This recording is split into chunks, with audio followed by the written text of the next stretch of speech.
Thank you. Ready for you. Good stuff. How's everybody doing? Happy Saturday. All right, so they left the best for last, right, which is credit, right? So when you hear the word credit, where's the first thing that comes to mind? Number? What comes to mind? Good or bad?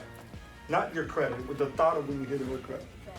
Bad, huh? So before you worked on your credit, what was your reaction when you would hear credit? I was young and dumb, so I messed up. First of all, Credit Karma is not accurate. It's free. It's free. So whatever's free is not always going to be the best. There's always a catch to Credit Karma. The catch behind Credit Karma is that it's free. Like if I want to market to people, how can I market best to them? By you giving me your information. I give you a free credit score that's not a real credit score. You give me your name, date of birth, address. You give me all your information, and then now I have it. Now I'm able to offer you credit card companies.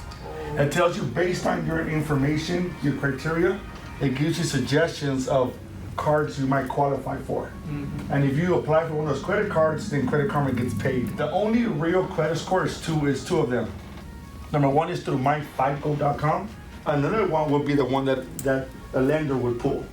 You can't go with your Credit Karma 740 and say, you know what, I have a 740, can you qualify me? No, she needs to run her own report directly from FICO. Now, she still can't use my FICO.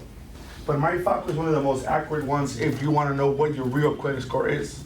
That's going to give you a better accurate score than what Credit Karma would. But still, you can't use my FICO to say, you know what, I have. No, she has to run her own.